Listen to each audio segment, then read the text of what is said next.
3 साल से खाट पर पड़ी जीनत ने लगाए गंभीर आरोप। पति आदिल ने करवाए गैंग रेप और किया जानलेवा हमला। आरोपी अभी भी खुलेआम घूम रहे, प्रशासन खामोश। एक सनसनीखेज और रूह कंपा देने वाली, जहां एक महिला ने अपने पति और ससुरालियों पर बेहद गंभीर आरोप लगाए हैं। जीनत मलिक व्हीलचेयर पर या खाट पर हाथ में तख्ती पकड़े सिमित सैन के साथ सांकेतिक धरना देती नजर आती हैं। जीनत मलिक नाम की महिला का आरोप है कि उसकी शादी 3 साल पहले आदिल नाम के व्यक्ति से हुई थी। कुछ ही समय बाद आदिल उस पर अप्राकृतिक यौन संबंध बनाने का दाव डालने लगा। मना करने पर जो हुआ वो रूह कंपा देने वाला था।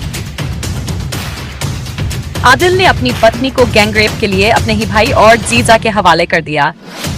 जब जीनत ने इसका विरोध किया तो सास मज्जा और ननद बोबी ने उसे छत पर ले जाकर दूसरी मंजिल से धक्का दे दिया। इस हमले में जीनत की रीढ़ की हड्डी और दाहिनी टांग की हड्डी टूट गई और वह 3 साल से खाट पर पड़ी है। आपका नाम? जीनत।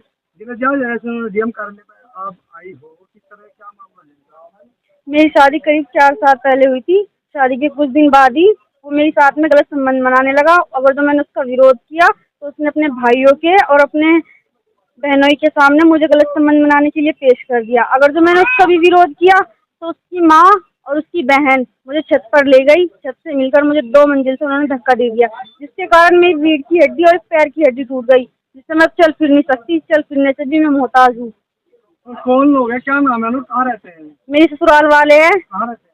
मेरी सास का नाम मिर्जा है, खेड़ी रहते हैं, दुधाधारी खेड़ी। आपके हस्बैंड का नाम है? आदिल। उसके भाई का नाम आसिफ, आमिर, आकिल, आफ्ताब, आरिफ, जावेद, बीबी, मिर्जो। कितने दिन से आपका हस्बैंड कर रहे हैं?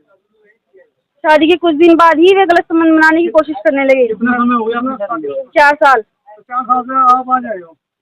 4 साल से मैं बहुत धक्के खा रही हूँ, मेरी कोई कार्रवाई नहीं हो रही। 308 की भी 308 की धारा में भी उनकी जमानत हो गई। अब मुझे ये पैसे देके उनकी जमानत हो गई। मुझे ये तुम लोगों से, सरकार से मुझे ये उम्मीद है कि उनके खिलाफ कार्रवाई हो, उन्हें सजा मिलनी चाहिए। जैसी उन्होंने मेरी हालात कर दी ऐसी उनकी भी तो होनी चाहिए। उन्होंने मेरी ऐसी हालात कर दी, उसकी जिम्मेदार कौन है? वही तो है उसकी जिम्मेदार। तो जब आपको उन्होंने मंजिल से धक्का दिया, कौन सा मुकदमा हो गया था? पुलिस पकड़ लेगी तुम्हें? पुलिस पकड़ कर ले गई थी, लेकिन रिश्वत लेके पुलिस लोगों ने छोड़ दिया। उन्हें मुकदमा हो गया था? उनका मुकदमा भी हो गया था, छोड़ दिया। कौन से थाने का मामला था जब? मंडी थाने का। तो अभी आप किस तरह की कार्रवाई कर रहे हैं, क्या मांग है आपकी? मुझे सरकार से मदद चाहिए अपने इलाज के लिए भी, और मेरे केस में भी मदद मुझे चाहिए कि उनके कोई कार्रवाई हो। जीनत नाम की महिला है, इसके साथ इस्लामिक जिहादियों ने करीब 3 वर्ष पहले इसके साथ इसका विवाह हुआ आदिल नाम के युवक के साथ। जब 15 दिन बाद शादी के उसने इसके साथ अप्राकृतिक यौन संबंध बनाने की कोशिश करी, और जब उस लड़की ने इस चीज़ का विरोध किया तो उसने गैंग रेप के लिए अपने जीजा और अपने 4 भाइयों के सामने से पेश कर दिया। और जब उससे भी इसका उस लड़की ने मना किया तो इन जिहादियों ने उसे 2 मंजिल पर ले गए बहला फुसला कर और वहाँ से धक्का दे दिया, जिसके कारण गरीब बच्ची की रीढ़ की हड्डी व पैर की हड्डी टूट गई। इसके माँ बाप का इतना भी बहुत नहीं है कि वो उसका इलाज करा सकें। वो उसे सड़क पर फेंक के चले गए थे, उन्होंने इसका इलाज करवाया। थोड़ा बहुत जो सरकारी अस्पताल में इलाज हुआ वो इसके माँ बाप ने कराया। इस्लामिक जिहादियों पे रसूका जैसी कार्रवाई होनी चाहिए और संगीन धाराओं पे इन पर कार्रवाई हो। बस यही मेरी सरकार से मांग है। और से पीड़िता को आर्थिक मदद मिलनी चाहिए। पीड़िता भी मुस्लिम मजहब से है